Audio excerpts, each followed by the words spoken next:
Hello. Last 2 weeks, we looked at 2 poems by what we call 小李杜, Li Shangning and Du Mu. So next 2 weeks, let's come back to the original Li Du, the great Li Bai and Du Fu. Today we will look at a poem by Li Bai. It's a poem about happiness. The title is 早发白帝城. 早 means early, and in this case, early in the morning. 发 means 出发, to set off. To set off from where? From 白帝城, the city. 城 of 白帝. 白 means white, and 帝 means emperor. The city is in current-day Sichuan province, about 200 miles downstream of the city of Chongqing. So this is on the Yangtze River. This Baidi was one of the ancient emperors who claimed the crown in this area and named himself Baidi, and the name survived to this day.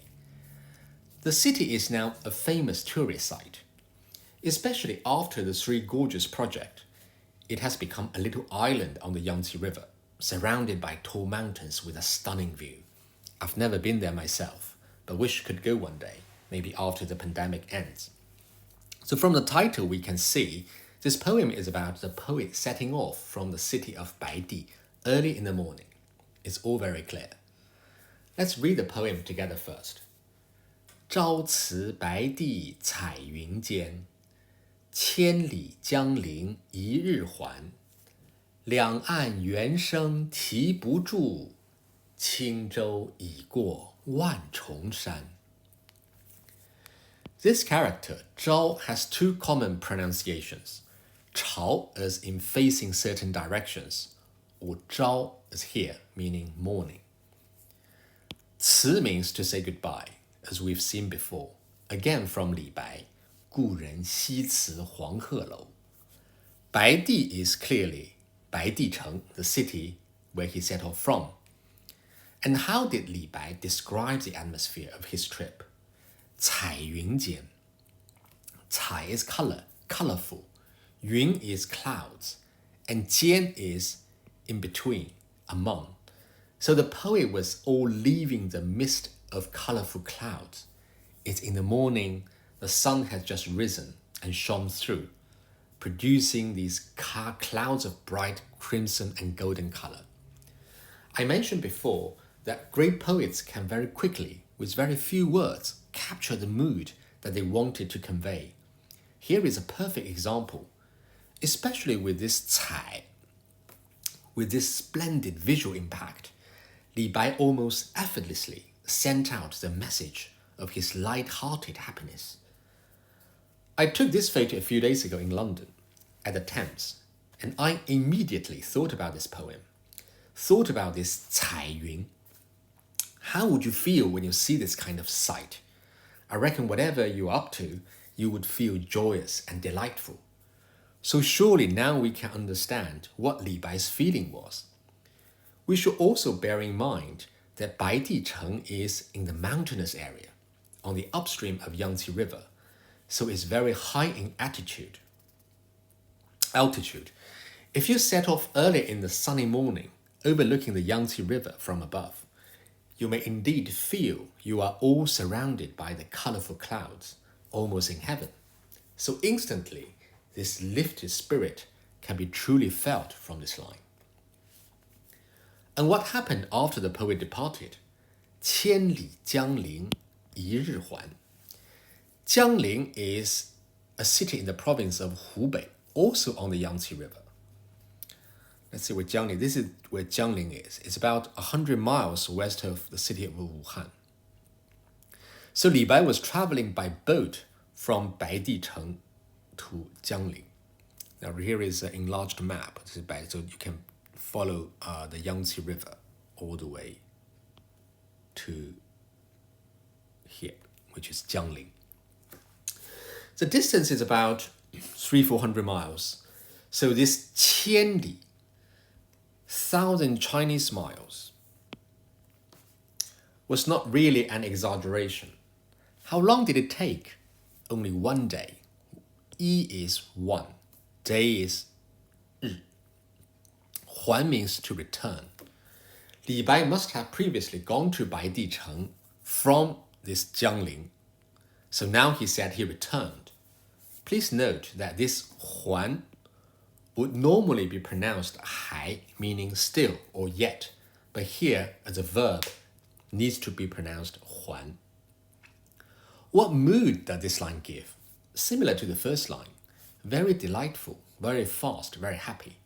So his boat floated downstream, unstoppable, perfectly continued the spirit when the poet set off. This journey has actually finished. The poet has reached his destination, fast and easy. But he was so happy, he wanted to add what he saw or heard on his way. First, what he heard. Liang is two, An is riverbank.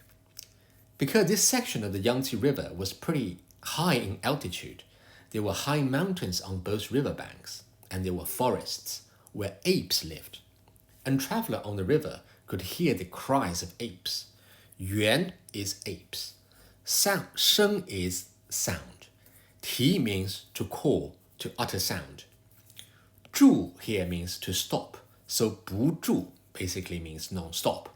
Li Bai was saying that he could hear the cries of apes from the mountains on the riverbanks non-stop. What kind of sound do apes make? It's kind of high-pitched and penetrating. Now, depending on the surroundings and mood of the listener, these sounds could be felt quite differently. If it's dark, cold day, if the listener is sad, he would feel this kind of sharp sounds miserable. But on the other hand, if it's sunny and the listener is in high spirit, as Li Bai was, we could imagine that the clear, long-lasting, high-pitched apes calling sound would add an exotic feel to the joy of the journey. If you haven't heard the sounds of apes before, just imagine you are on holiday at the seaside. You walk along the beach and hear the sharp, high-pitched calling sound of seagulls.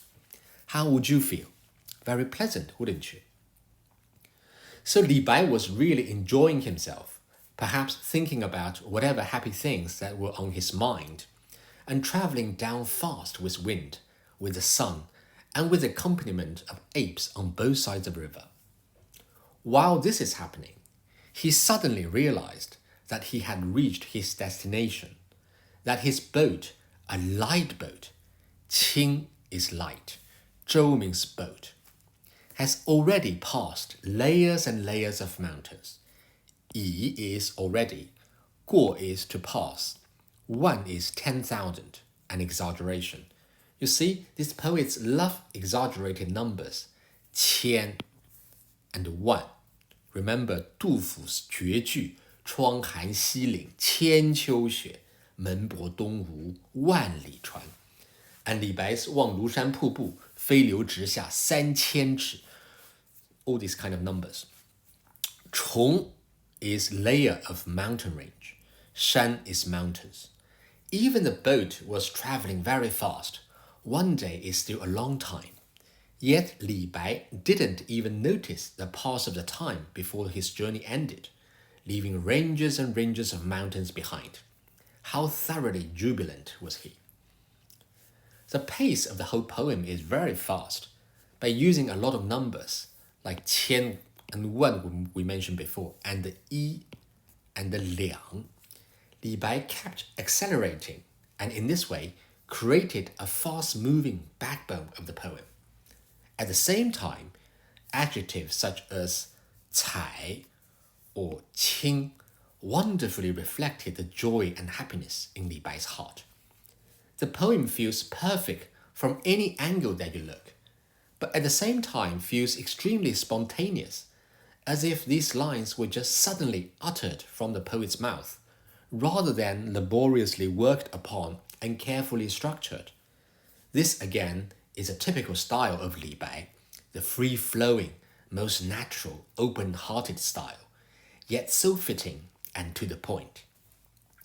This style is so easy to fall in love with, but very hard to copy.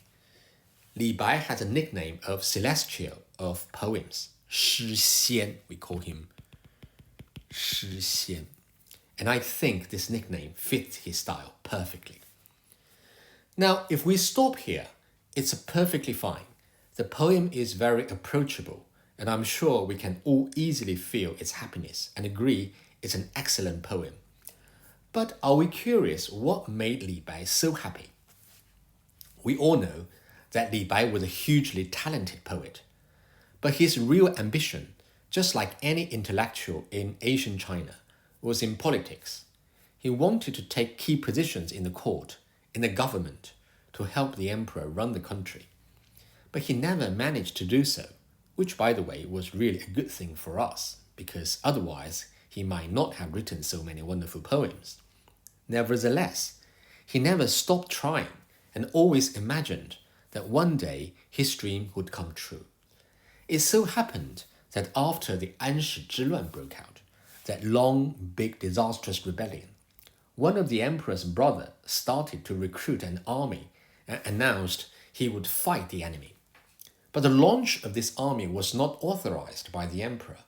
In fact, it was believed that the true intention of this brother was to rebel himself and proclaim himself the new emperor at some point.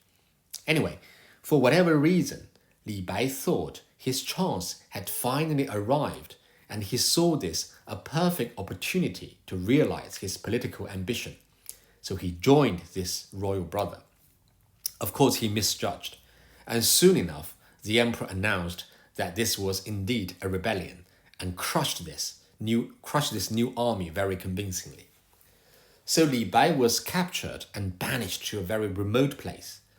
But as people knew Li Bai couldn't have really rebelled, they didn't take this punishment seriously, and Li Bai ended up very slowly going to his destination while sightseeing en route. Nearly a year passed, and he still hadn't arrived yet. It happened that while he was in白帝城, he received news that the emperor had granted big amnesty to prisoners, effectively cancelling his banishment.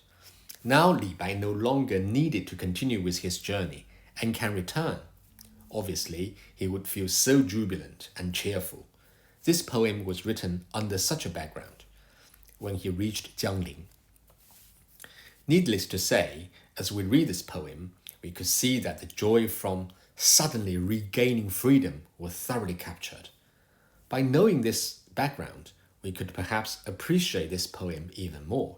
That's all for today. Thank you.